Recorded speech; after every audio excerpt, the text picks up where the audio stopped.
Então, o objetivo do nosso evento aqui hoje é tratar sobre esse tema, bater uma bola aqui com nosso amigo Francisco Maia, oportunizar que todos também interajam com a gente, fazendo as perguntas pelo chat, e quem tiver pelo Instagram também fazendo aqui via Instagram as perguntas, ou seja, a gente poder interagir com o tema de Disputa e todas as outras formas, que eu não vou entrar agora nos detalhes, vou deixar para o nosso amigo Maia poder falar um pouco mais.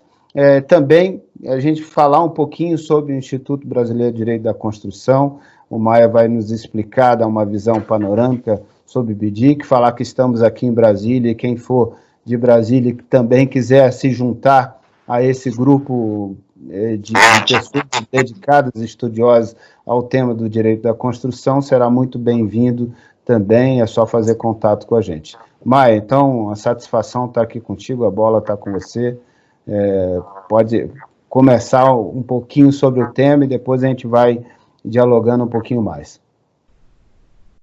Asdrubal, muito obrigado, primeiro, pelo convite que me fez dentro desse novo enfoque, vamos dizer assim, do IBDIC.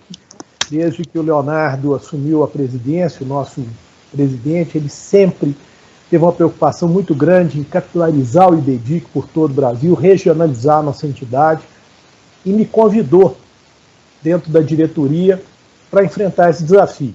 E eu, em função das relações anteriores que eu estabeleci, principalmente na OAB, em outras entidades aí nessa área, eu vi que nós tínhamos massa crítica e hoje já estabelecemos pontes em 11 estados brasileiros, além de São Paulo, onde fica a nossa sede, onde não existe a regional. Então, o IBDIC hoje já está presente em 12 estados da federação e estamos nesse programa das lives semanais para exatamente tentar buscar no público regional essas informações, essa divulgação do IBDIC. E eu fico muito feliz de estar aqui com você, Asdrubal, uma pessoa que eu tenho uma profunda admiração, que eu conheci primeiramente por uma casualidade profissional de ter participado de um tribunal arbitral, juntos, você na condição de presidente, eu membro, e você brilhantemente conduziu aqueles trabalhos, e que nos aproximou muito. E depois, na famosa Comissão Nacional de Mediação, Conciliação e Arbitragem da OAB Federal, onde nós criamos um grande movimento nacional em prol dos meios extrajudiciais de solução de conflitos, e realmente fizemos muita coisa juntos, fizemos muitos eventos, muitas reuniões, livros diversos, e ao contrário do que hoje a gente está vivendo, essa situação virtual de convivência, na época nós estabelecemos uma convivência pessoal de mensalmente haver ou um evento ou uma reunião espalhada pelo Brasil inteiro, que nos trouxe um grande aprendizado, e você foi um dos carros-chefes daquela iniciativa, um dos grandes colaboradores daquele movimento, e a gente fica muito feliz de estar aqui de novo e ter você aí à frente do IBDIC no Distrito Federal. O IBDIC trata do direito da construção. O direito da construção é uma ciência nova, muitos tratam como uma ciência autônoma, outros acham que ela é uma reunião de outras ciências, que ela interage com o direito tributário, com o direito arbitral, com o direito contratual, e com o direito do trabalho, e muitas outras, mas acaba que ela está se tornando uma ciência autônoma hoje. E o momento está muito propício para a gente conversar sobre o direito da construção, porque nós temos aí uma necessidade, por exemplo, das concessões, das grandes obras estruturantes, a própria construção civil, que vinha crescendo no país, e esse momento de interrupção, vamos dizer assim, que a gente está vivendo, esse momento de break, e nós vamos ter muita coisa aí pela frente. Eu apenas queria fazer uma referência aqui, que eu estou vendo uma pessoa aqui nos assistindo, que é o meu querido amigo e professor Jorge Jobim. Ele tem assistido todas as nossas lives, e eu tenho sentido o seguinte: eu me sinto como aquele cantor sertanejo lá no sul de Minas, lá que vai fazer um show e ver o Chitãozinho e o Chororó sentado na primeira fila. Então, meu amigo Jobim, é assim que eu sinto com você aqui, meu querido professor, nosso grande mestre aí do Dispute Board, e eu fico muito feliz em vê-lo aqui nos trazendo bons fluidos. Então, Asdrubal, é isso que eu tinha para dizer do IBDIC, e mais uma vez convidar os colegas de todo o Brasil para se juntar a nós, especialmente agora nessa live que é direcionada aos colegas do Distrito Federal, que procurem você, é uma pessoa muito conhecida aí no Distrito Federal e facilmente encontrável nas redes sociais, para que possam conhecer um pouquinho mais do Instituto e se juntar a nós também. Isso aí, Maia, muito obrigado pelas palavras carinhosas, sempre rendendo vamos dizer assim, com um bocado de excesso as homenagens ao nosso nome. Eu fico muito feliz por ter a sua amizade, poder ter compartilhado contigo vários momentos profissionais e a gente também ter momentos pessoais de grande convivência, e isso para mim é muito rico. E o que eu posso dizer é que, fazendo um registro histórico, que o trabalho que a gente teve junto à SENCA, COPREMA, né, que foi a Comissão Especial de Mediação, Conciliação e Arbitragem do Conselho Federal da OAB, foi, sem dúvida, um trabalho que deixou um legado extraordinário na interseção entre a advocacia e os temas ligados à resolução de disputas, aos diferentes áreas de resolução de disputas, e a gente poderia citar, além das obras publicadas, e foram várias obras publicadas, a gente poderia destacar o trabalho rico que se fez de interseção com a Comissão Nacional de Educação Jurídica, que frutificou com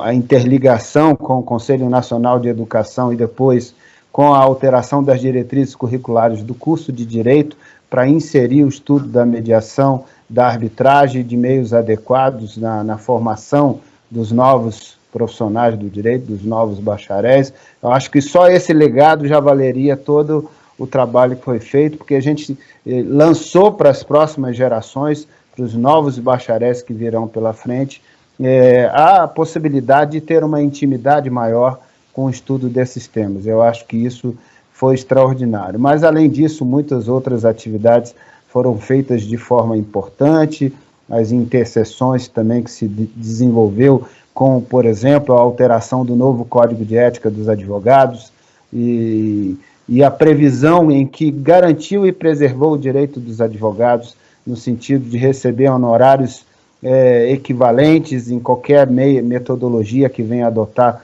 para resolver a disputa, alterando não, na verdade criando, porque é um novo Código de Ética, mas criando a previsão lá no artigo 48 do novo Código de Ética sobre honorários profissionais, em que fez essa previsão. Então foram muitas coisas bacanas. Mas trazendo ao tema direito da construção, o que, até pela experiência que a gente vive na arbitragem, que teve a oportunidade de viver em conjunto, inclusive, o direito da construção é um dos principais temas que utilizam o caminho da arbitragem de uma forma a ocupar, em grande parte, eu diria, os painéis de arbitragem que se desenvolvem Brasil afora, nas principais câmaras brasileiras. E outro tema que tem visitado o assunto direito da construção são outras formas de resolução de disputas, porque a arbitragem é fantástica, é extraordinária, mas ela tem um tempo de curso normal, muito mais rápido do que o Poder Judiciário, mas ainda assim um tempo que vai decorrer um ano, um pouco mais de um ano, a depender do procedimento, a depender da Câmara e de outras configurações. E que, claro, que se você for considerar esse tempo para resolver uma disputa de um contrato que esteja em andamento, isso impactaria profundamente o desenvolvimento daquela obra, da construção e de todas as implicações que traria de prejuízo para todas as partes envolvidas nessa questão. Então, era preciso que se encontrasse também outros mecanismos que antecedessem, inclusive, o caminho da arbitragem, para que evitasse que os problemas escalassem em tal nível, em tal situação, e que chegassem ao ponto de a obra ser interrompida, os prejuízos daí decorrerem, ou seja, o cronograma não ser respeitado e tudo mais, e por isso, ou seja, a interseção com a metodologia do Dispute Boards como uma metodologia que, de fato, contribui para que os cronogramas sejam respeitados da melhor forma possível, o custo seja o menor possível e, de fato, você tenha um acompanhamento, um monitoramento, desenvolvimento da execução desta obra e dos problemas que daí podem decorrer para uma resolução, eu diria, imediata, presente, naquela hora, sem delay algum, sem ter que parar para ir discutir em um procedimento, ou seja, deixar as discussões para um momento posterior, mas se ter um encaminhamento que, de fato, pode se estar resolvendo de forma até mesmo definitiva aquela questão, ou pelo menos estará dando um norte muito interessante para a solução de imediato. Pelas diferentes formas que o Dispute Boards pode proporcionar, seja pela recomendação, seja pelo caráter adjudicatório, ou seja, vinculativo de uma decisão, ou de forma híbrida, mas pelos diferentes modelos, ele pode oferecer uma solução que talvez seja muito mais conveniente para a natureza de uma relação contratual que envolva o direito da construção. Eu queria que você nos desse um pouquinho um panorama sobre o que seria propriamente o Dispute Boards e como ele se desenvolve, esses diferentes modelos, como foi criado e por que efetivamente ele tem representado uma luz importante para esse tipo de solução. Na verdade, o Dispute Board foi concebido na década de 60 nos Estados Unidos e efetivou-se a partir da década de 70. No Brasil, a grande benchmark que nós temos é a linha 4 do metrô de São Paulo. A primeira grande experiência de Dispute Board no Brasil, e foi um marco porque daí nós tivemos, em 2016, a Olimpíada, quando chegou-se a credenciar mais de 80 profissionais, mas por questões do modelo olímpico, ele não acabou se efetivando da forma esperada, mas criou-se uma massa crítica de pessoas no Brasil que começaram a divulgar o Dispute Board e se credenciaram como pessoas treinadas para desenvolver essa metodologia. A grande vantagem do Dispute Board, você já colocou, eu compartilho em gênero, número e grau, é que quem vai opinar, quem vai decidir sobre determinado conflito em um contrato de trato sucessivo e que tem uma duração continuada, normalmente superior a 2, 3 anos, é quem está acompanhando aquele contrato. Ou seja, o painel de especialistas que se forma no Dispute Board, que é a formatação dele, ele nasce junto com a obra.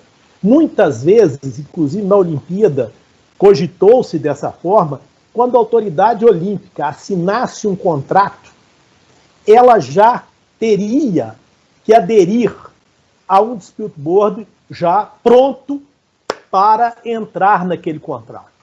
Então, o que esse painel de especialistas, normalmente são 3, de caráter multidisciplinar, engenheiros e advogados preferencialmente, eles passam a fazer reuniões sucessivas, a receber relatórios da obra, a acompanhar a evolução da obra em um prazo que dura 1 a 3 meses normalmente, nunca é inferior, normalmente não se faz menos que 1 mês, nem mais que 3 meses. Reuniões sucessivas, então essas pessoas estão acompanhando o desenrolar da obra, estão vendo os fatos acontecerem. Essa experiência sensorial de quem vai efetivamente decidir sobre um conflito, ela é fundamental. Eu tenho brincado aí nas lives que eu participo, esse assunto vem à tona, que o Dispute Board é como legista que assiste a cena do crime. Enquanto que, quando você vai deixar um conflito para ser resolvido 3, 4, 5 anos depois da sua ocorrência, é uma exumação do cadáver. Você perde muito.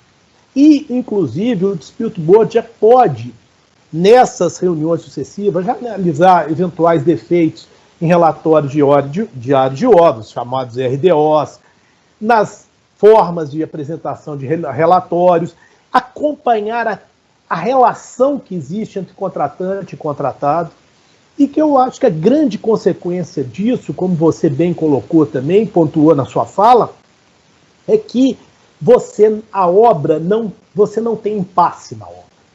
Ou seja, surgiu um conflito, o Dispute Board é chamado para opinar, que pode ser uma simples recomendação, que as partes se comprometem a cumprir, mas não tem o aspecto vinculante, ou pode ser uma decisão, em que as partes têm que cumprir.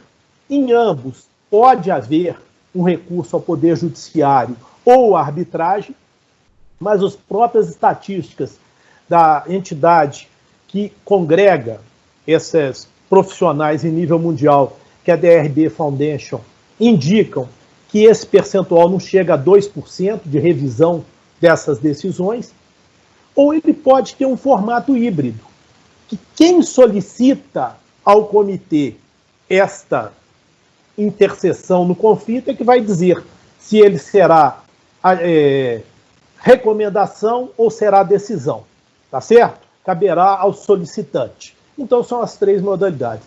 Isso é muito importante porque uma das grandes males das obras estruturantes, por exemplo, é a sua paralisação. Todos nós já acompanhamos aí matérias na imprensa, mesmo no meio acadêmico, no meio institucional, as entidades discutindo paralisação de obra. E o TCU já detectou que 1/4 dessas obras paralisam por abandono da contratada. Ela não aguenta e abandona a obra. Então, isso é um mal que nós temos aí que tem que ser estancado. Não que o DRB seja a panaceia de todos os nossos problemas, mas ele é uma forma de você atenuar muitos desses problemas. Sem dúvida. E o que eu observo dessa forma criativa de encaminhar a resolução de disputas ao longo do desenrolar do próprio contrato é que isso transforma esse painel de especialistas, ou seja, são especialistas, mas transforma eles até mesmo numa condição que é muito diferente da que o árbitro vai ter lá na frente, ou do que teria o juiz, caso isso fosse parar em um processo judicial, que é de reconstituir os fatos como aconteceram, ou seja, tentar entender a história como aconteceu, e muitas vezes isso é complexo de ser realizado. Você está falando de obra, de etapas que já foram superadas, vencidas, com outras que se sucederam, e que é difícil você voltar lá atrás e entender o problema que deu origem àquela discussão, enquanto que o comitê de resolução de disputas acaba servindo como se fosse testemunha ocular daquilo que estava acontecendo. Então, além de entender a fundo do tema para poder resolver com técnica e com qualidade, eles também não precisam se ocupar de um processo de instrução probatória, porque eles são testemunhas oculares do que está acontecendo. Isso, por si, abrevia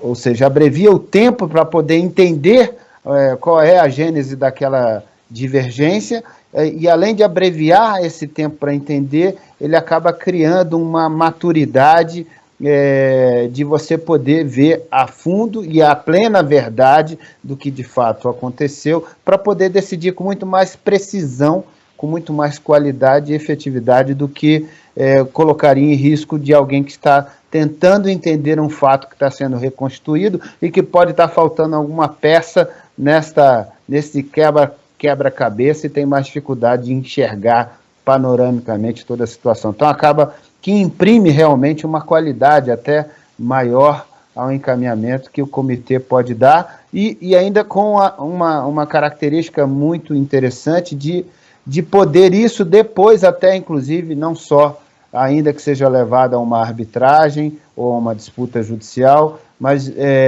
depois servir até como elemento de prova que ajudará a construção da convicção do juiz ou do árbitro no momento seguinte. Então, de todo fato, ou seja, tem uma utilidade. E ainda aquele elemento de que, se eu já sei que o contrato vai ter esse comitê, eu já absorvo esse custo no custo do próprio contrato. É diferente dos outros encaminhamentos, que são custos extras, que vão aparecer depois e que as partes não estavam efetivamente preparadas para eles, ou seja, impactam o equilíbrio econômico das partes porque acontece depois. Eu queria que você comentasse um pouco esse olhar e como está a experiência disso no Brasil e o encaminhamento dos projetos legislativos, da lei que sim, já se tem notícia, etc. Né? Muito bem lembrado, Asdrubal.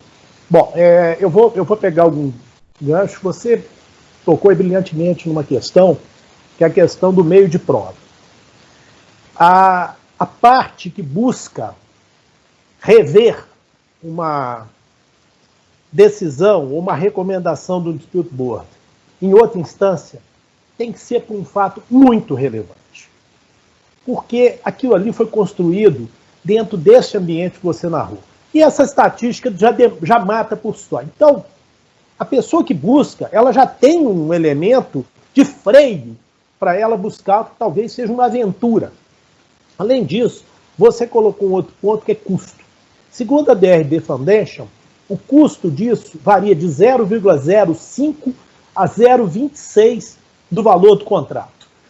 Quer dizer, você dilui isso, se você comparar com os custos que tem uma futura, um processo, seja ele arbitral ou judicial, nem se fala, que é muito mais barato, além do que eu costumo dizer que todo mundo que entra num processo, principalmente o judicial, ele é o maior, ele se assenta no tripé do sofrimento. O tripé do sofrimento tem o lado temporal, financeiro e psicológico. O temporal é que você sabe quando começa, mas não tem noção de quando que aquilo termina. Estatísticas estão aí para que não me deixam mentir. Financeiro. Os custos também começam a ser acumulados. Você tem custos de honorários, custos de recursos, custo de pareceres, custo de perícia, custo de recurso e por aí vai. E o terceiro deles, o intangível, que é o psicológico, que se traduz numa frase que eu ouvi muito, principalmente pessoas que chegavam perto do meu saudoso pai, como o seu magistrado, que diziam o seguinte: doutor, eu estou com um processo judicial, eu não quero saber se eu vou perder ou se eu vou ganhar. Eu quero que esse sofrimento termine. Porque lá foram tantos anos, histórias nós teríamos aqui para contar, e muitos que estão aqui conosco saberão do que eu estou falando. Então, o dispute board, ele tem uma conotação que você também colocou ali brilhantemente. A questão do técnico inserido num painel arbitral.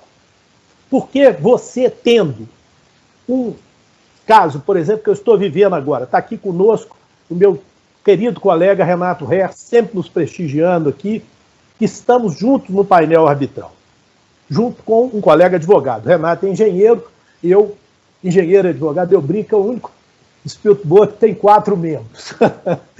Mas eu e Renato, como engenheiros, temos muita familiaridade com os aspectos da obra. E o advogado, ele muitas vezes, ele pode ter uma pequena dúvida, mas ele pergunta, como eu tive um caso, certa vez, que nós saímos para a obra e o sujeito falou assim, porque tem um talude para a gente ir lá verificar. Aí o advogado falou assim, o que é talude? Eu falei, talude? Eu vou te explicar, um plano inclinado, mas na hora que a gente chegar lá você vai ver. Poxa, isso é uma aula de engenharia in loco. Quantos estudantes de engenharia tiveram essa oportunidade? E esse advogado teve naquele dia.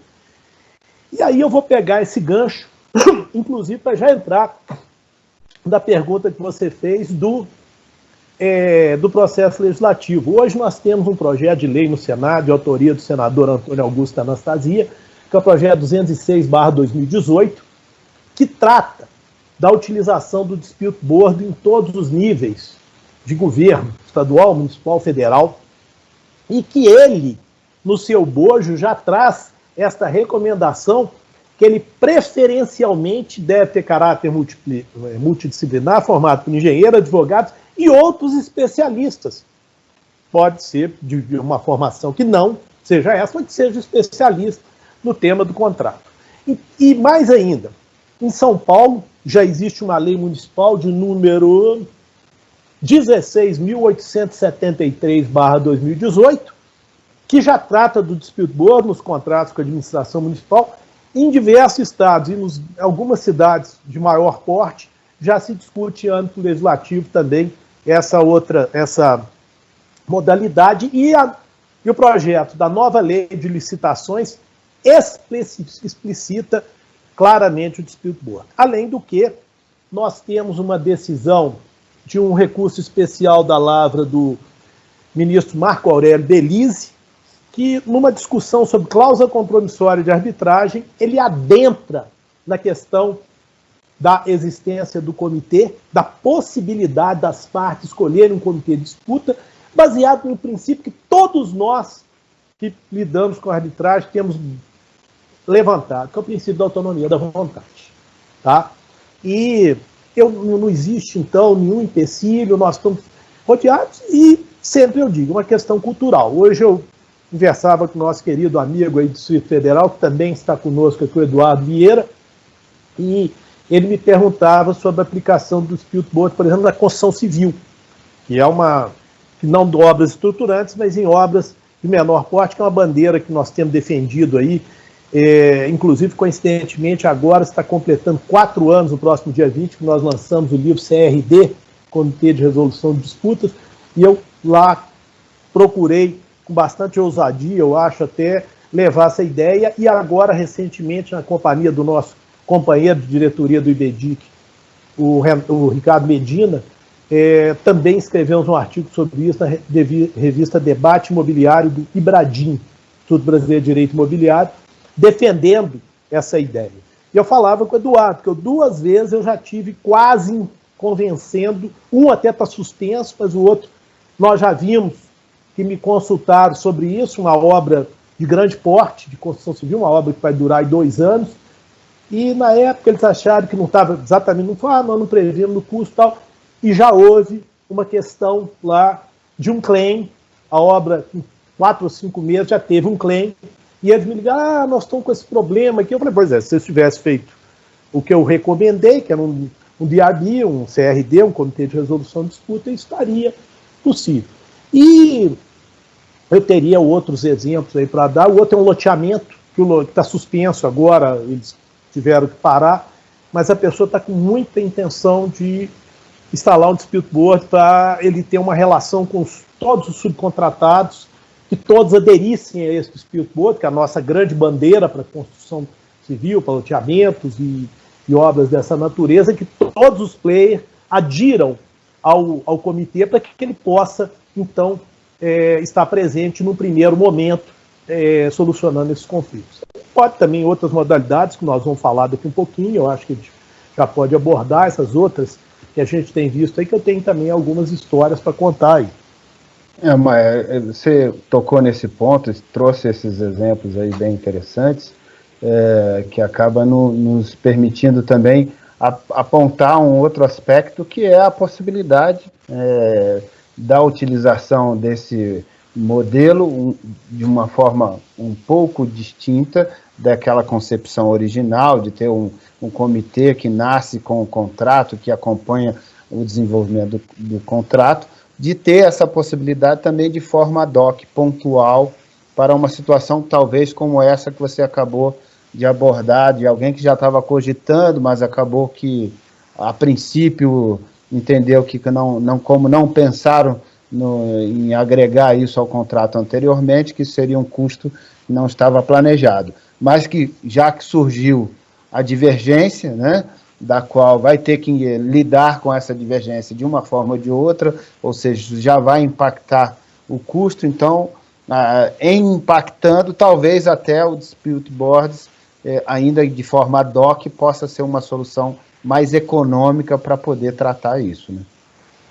Ou se não, eu tenho inclusive, coincidentemente, Asdrubal, eu fui consultado a semana retrasada para uma possibilidade dessa, de nós montarmos um CRD ad hoc, e que ele entraria agora, porque ele é ad hoc, que não estava previsto. Agora, a modalidade de adjudicação, que é outra forma que nós temos, ela pode estar prevista em contrato.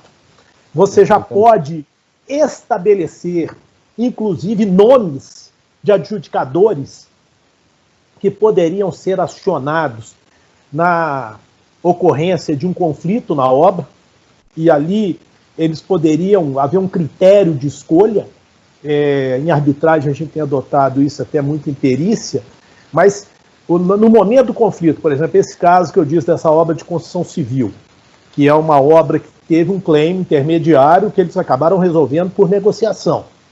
Mas se não tivesse, já poderiam ter previsto no contrato original a adjudicação, que seria então escolhido um adjudicador com as características já, ou até nomes já elencados, e no momento poderia-se fazer uma consulta, já elencava 20 nomes de possíveis adjudicadores, e no momento da ocorrência, cada um indicaria 5 para ver se havia coincidência, indica mais 5, uma coisa desse tipo, ou sortearia.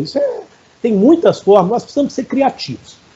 Eu acho que você tocou num assunto muito importante, eu vou dar um recuo aí para entrar até falar um pouco também da avaliação neutra, mas quando você fala dessa conquista, que na época a SENCA e o COPREMA foram os organismos que geriram naquela administração da OAB os métodos extrajudiciais de solução de conflitos, e até hoje, você sabe que eu sempre fui um crítico em dividir as comissões, nós juntos provamos que a gente faz muito mais, porque os meios, eles se intercalam, eles têm uma interseção entre eles, e naquela época nós conseguimos esse avanço no Conselho Nacional da Educação de implantação dos mecanismos extrajudiciais adequados, alternativos. Eu não me prendo a nomes, porque eu sou da linha do Deng Xiaoping, líder chinês, que dizia que não importa se o gato é preto ou branco,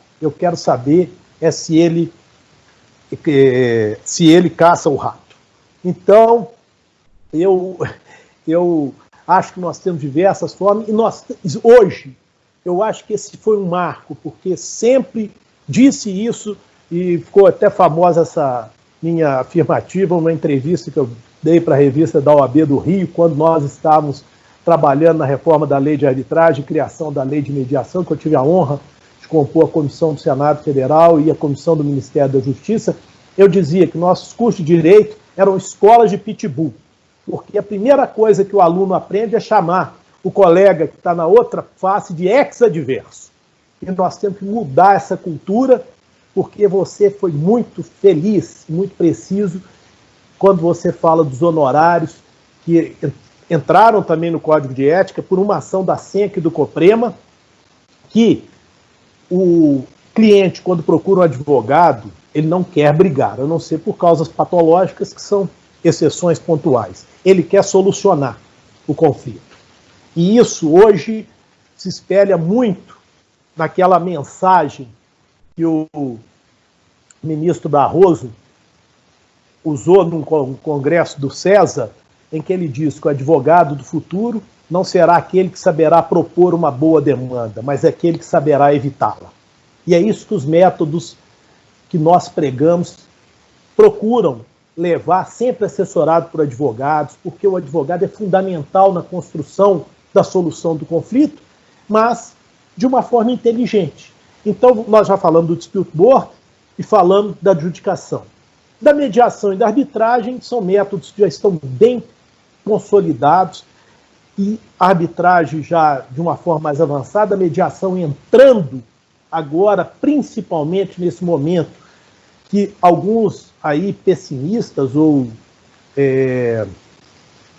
estatísticos de plantão já estão falando um aumento em 30 milhões de ações no judiciário decorrente da pandemia, e, por outro lado, já existe uma reação de que nós precisamos é sentar na mesa, negociar, construir soluções, mediar, e nasce, por exemplo, a avaliação neutra. A avaliação neutra é um instrumento fantástico de auxílio numa negociação, numa mediação. A OAB do Rio de Janeiro está soltando agora uma revista sobre mediação. Eu fui convidado para escrever sobre esse tema. Avaliação neutra como ferramenta auxiliar da mediação.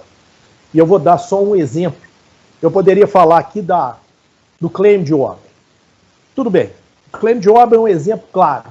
Uma mediação que se fala de valores, eu acho que você, não é que seja impossível, mas você encontra uma barreira que as posições são muito arraigadas nos números que eles construíram. Quando você busca um parecer de uma avaliação neutra, que ele vai procurar tratar aquilo de uma forma equânime e trazer um número diferente para a mesa, seria um instrumento fantástico, como nós já presenciamos, mesmo isoladamente, com claim de obra. Eu tenho um caso de uma construção de uma subestação que nos procuraram para fazer um parecer, nós mostramos para eles que o parecer isoladamente não seria eficaz, ou não seria tão eficaz, e construímos uma solução com uma avaliação neutra, montamos um termo de referência, estruturamos a condução da elaboração de um parecer sobre o claim com a participação das partes e, ao final, a questão foi solucionada sem a necessidade de uma intervenção, seja de uma arbitragem, seja do judiciário. E um outro exemplo que eu poderia dar, e que vai ser um dos grandes motes no pós-pandemia, na minha modestíssima opinião, é a questão das locações. Eu acho que nós vamos ter muita solicitação de repactuação de locações e a frieza dos números numa eventual mediação, numa eventual negociação, ela vai ficar um pouco fragilizada se nós não tivermos aí o instrumento da avaliação neutra. Maia, esse tema é muito interessante e ele, ou seja, casa de uma maneira muito convergente com a mediação, porque um dos pontos da mediação que se estabelece, pelo menos segundo a ótica da legislação brasileira, no modelo de mediação adotado na legislação brasileira, é de que o mediador ele deve se abster de oferecer opções por ele próprio, ou seja, deve estimular as partes que elas, por si mesmas, construam as opções de como resolver a disputa. E, naturalmente, que nem sempre se consegue, por mais que se utilize de muitas técnicas e ferramentas, o mediador nem sempre consegue, vamos dizer assim, fazer com que as partes tenham uma veia muito criativa para poder gerar mais opções. E às vezes há realmente uma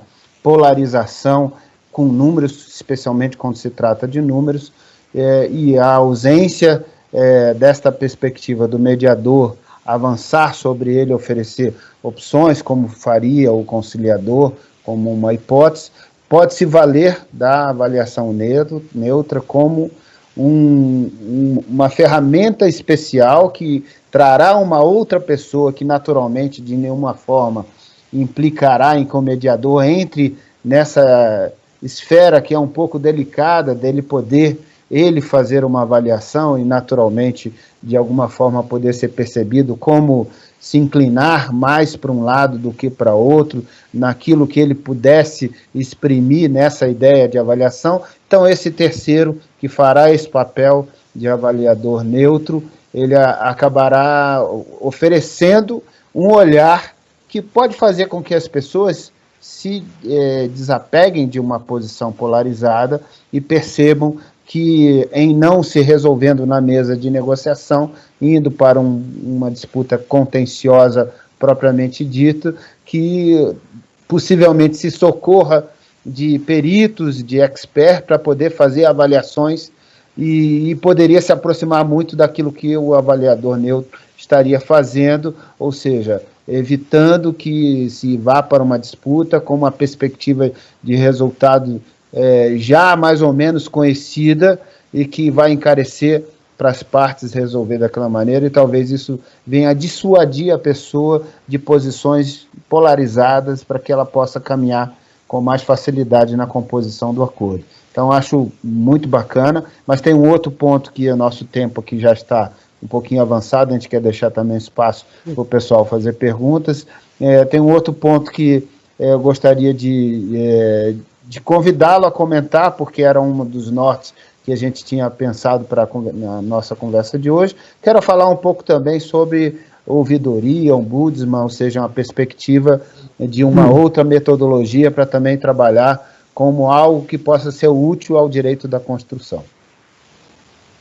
Muito bom, Zulu. Muito obrigado pela lembrança.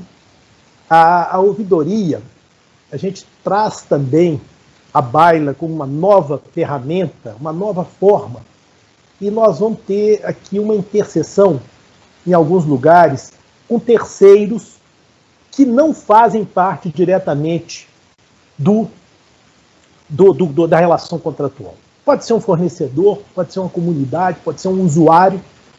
E este elemento, ele é fundamental para receber eventuais reclamações, sugestões que quem está vivendo o contrato em si não consegue. E eu trago aqui um exemplo concreto que houve numa construtora em São Paulo que contratou uma mediadora para estabelecer uma relação melhor, trabalhar melhor a relação de comunicação dentro e no ambiente externo.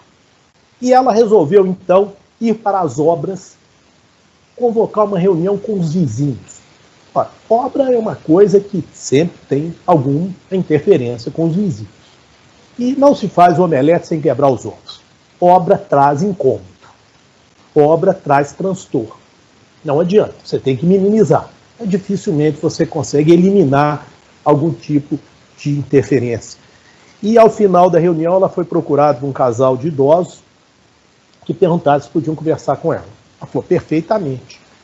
E eles falaram, perfeitamente, estou à disposição. Nós queríamos falar com a senhora o seguinte, nós até já consultamos os advogados, estão querendo entrar com uma ação contra essa obra.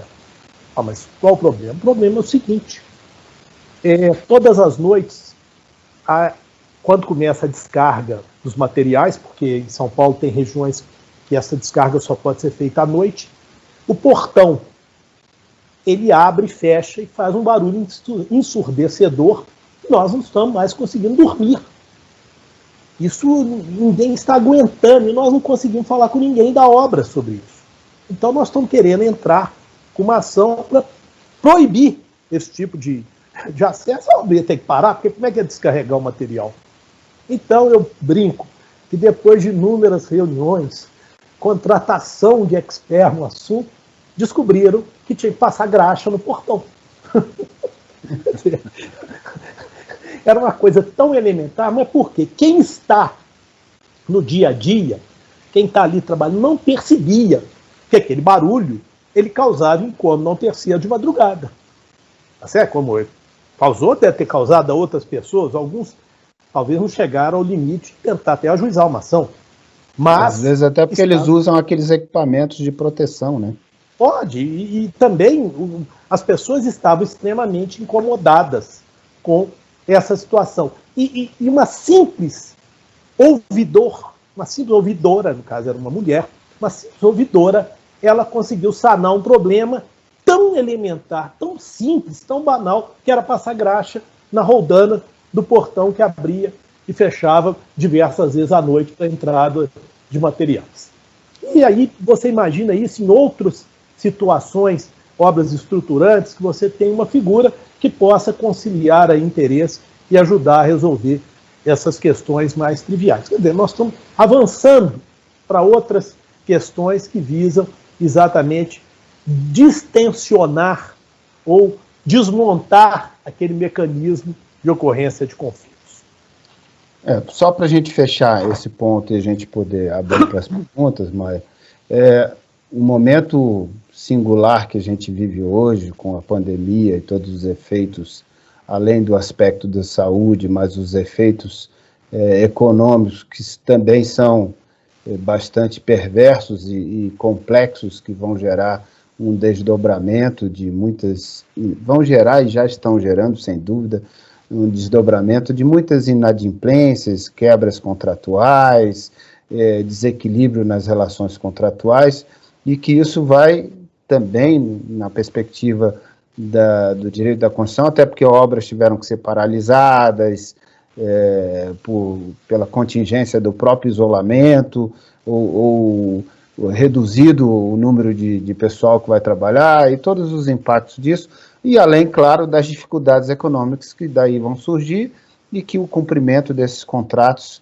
de alguma maneira, possa sofrer efeitos delicados, e tanto de desequilíbrio quanto de ruptura e suspensão e tudo mais. E isso vai impactar, claro, em muitas disputas. Como você falou, o número aí, 30 milhões de novas demandas. Eu acho até que esses 30 milhões deve estar falando só específico desse efeito, porque 30 milhões já é o número de processos novos a cada ano. É claro que também saem outros 30 milhões da Justiça, mas entram todos os anos em torno de 30, 31 milhões de processos na Justiça. Então, esses 30 devem ser além dos 30 que já são normais ir para a Justiça. Então, a gente corre o risco de ter um ano com 60 milhões de processos novos, não só com 30. E claro que boa parte deles se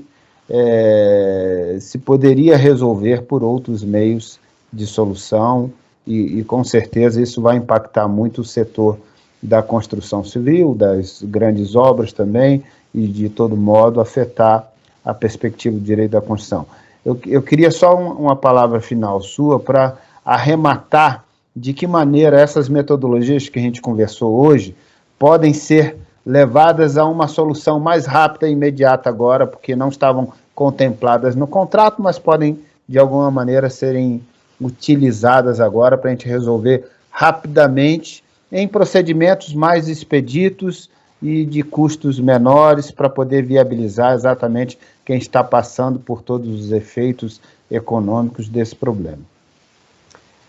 Asdrubal, eu tenho dito o seguinte, uma coisa que eu aprendi, nós aprendemos, principalmente na área negocial, mediacional, é que a gente constrói o ganha-ganha.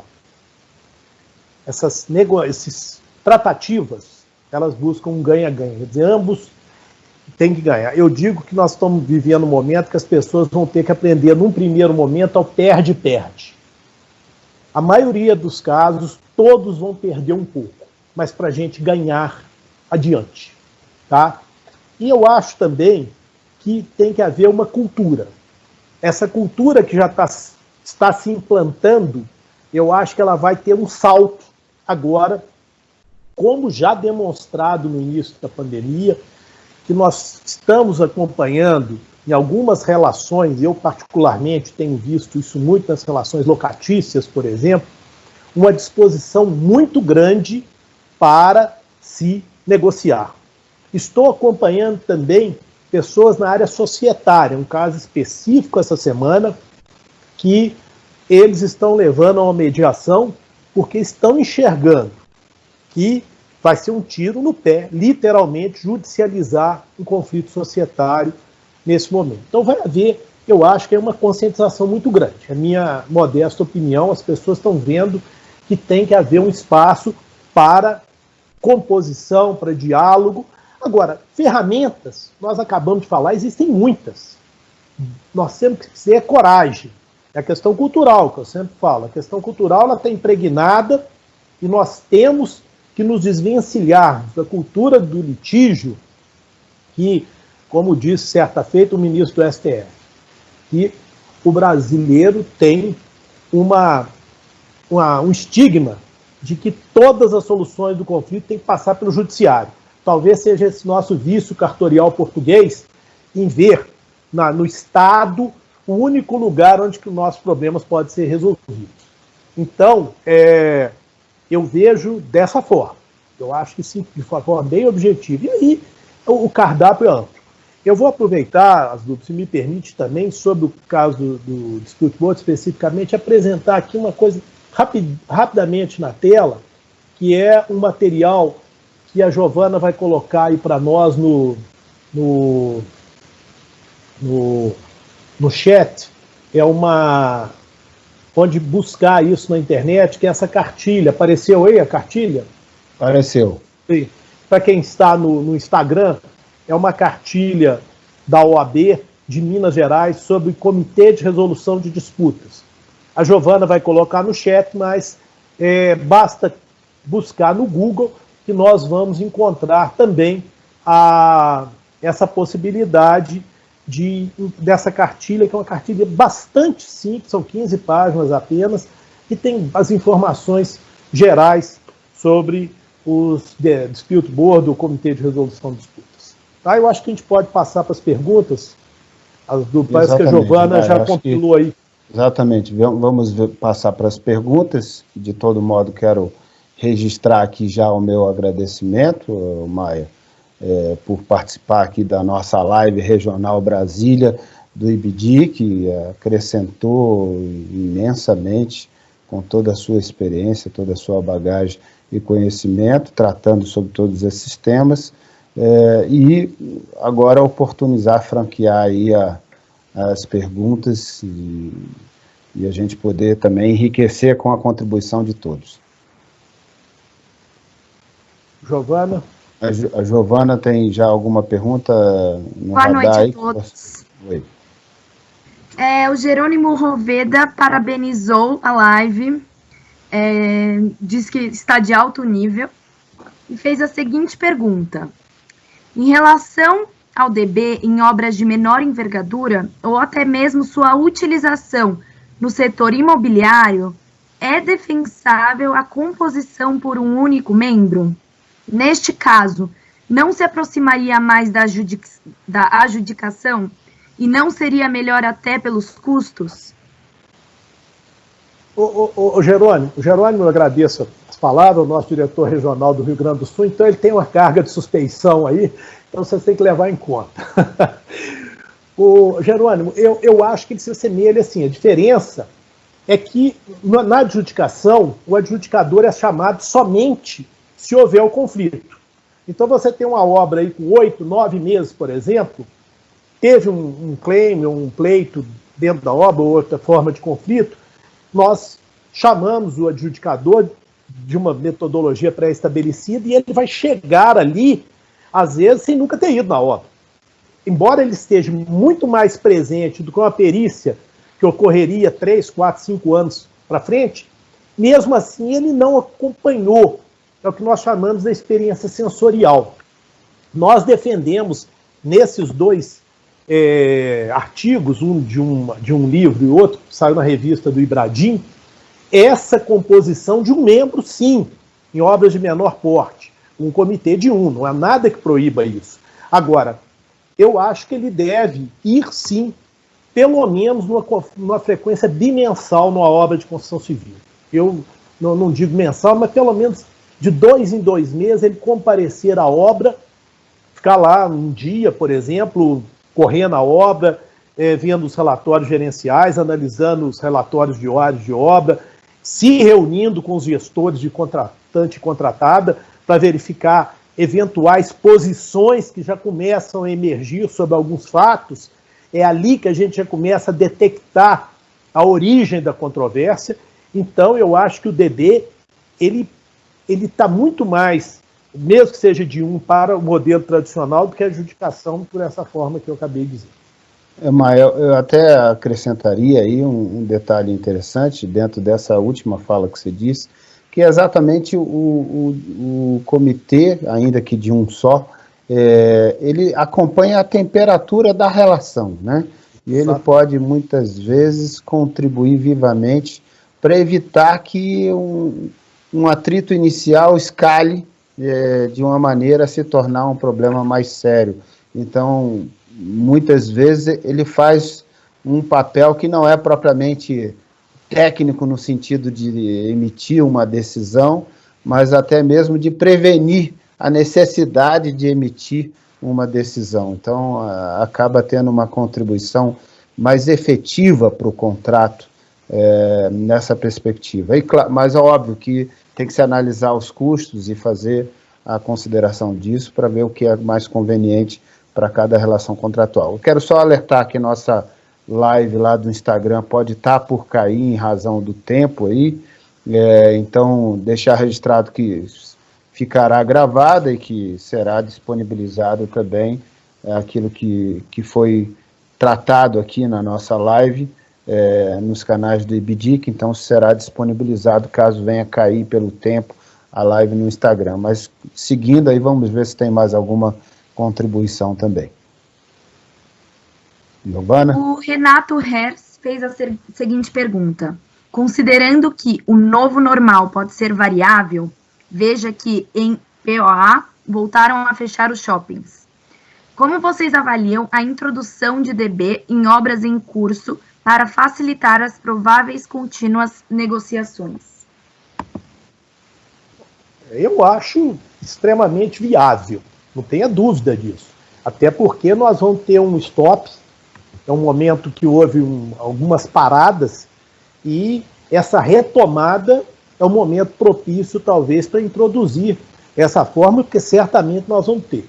Agora, sinceramente, eu acho pouco provável que isso seja uma coisa muito, assim, disseminada, eu lamento, mas para isso nós estamos aqui tentando mostrar esse caminho. Eu acredito que não seja disseminado, mas certamente haverá isso, porque eu já dei um exemplo que eu fui procurado na semana retrasada já, e as pessoas estão começando a enxergar que se não buscarem meios não previstos anteriormente, a situação poderá ficar pior do que se nós tivermos um mecanismo aí que possa ajudar a gerenciar esse momento de transição que nós vamos viver, que ninguém sabe ainda como será. São todas hipóteses e as pessoas estão aventando formas que elas ocorrerão, mas certamente isso eu não tenho dúvida e sou um grande defensor para todo mundo que me pergunta. Maia, essa pergunta do Renato aqui, que é um dos profissionais mais atuantes também nessa área, e aqui louvo aqui meu carinho por ele, me fez lembrar de um aspecto muito interessante, e eu acho que caiu a nossa live no Instagram, sim, deve ter estourado o tempo. Então, me fez lembrar de um ponto muito interessante, que recentemente eu fiz um desenho de um procedimento híbrido, que eu denominei de arbitragem expedita com mediação incidente, e que resolve, ou seja, o desenho foi para resolver a questão, seja por mediação, seja por arbitragem, porque essa mediação não suspenderá a arbitragem, caminhará paralelamente ao desenvolvimento da arbitragem, mas um desenho para resolver em 32 dias, sobretudo focado na perspectiva das revisões contratuais, ou seja, dentro do norte da ideia de que é para evitar a dissolução dos contratos, é para preservar a continuidade das relações, a continuidade dos contratos, e por isso a gente compactou ao máximo o procedimento para que em 32 dias você pudesse ter um desfecho que evitasse se acumular as inadimplências por muito tempo, ou seja, viabilizando a continuidade dos contratos. Eu acho que isso se aplicaria também perfeitamente a esse exemplo que o Renato trouxe para a gente e às próprias relações do direito da construção. Ok, eu acho que está corretíssimo. Você citou até um dado novo, que é a arbitragem expedita, e o Asdrubal, do que você deu de exemplo, é o que eu vou, a minha palavra final, inclusive, em respeito ao tempo que a gente combinou e aos colegas do Instagram que não vão ver, mas a minha palavra final é isso. Você personificou, através de um exemplo, o que eu havia dito antes. Criatividade. Ferramentas nós temos. Nós temos que ser engenhosos, ser criativos e colocar para pensar e mostrar para as pessoas que a partir de mecanismos disponíveis nós vamos construir soluções efetivas, rápidas e que possam permitir que nós continuemos a vida. Com isso eu me despeço, agradeço a todos que estiveram aqui conosco, agradeço mais uma vez a você, Azul, pela imensa deferência em me convidar para fazer esse bate-bola aqui, e principalmente o IBDIC, que está fazendo esse brilhante trabalho por meio da sua diretoria, de levar o Instituto do Direito da Construção para todo o Brasil, capilarizando por meio das diretorias regionais. Muito obrigado. Maia, muitíssimo obrigado por sua valorosa colaboração aqui com a nossa Regional Brasília, do IBDIC.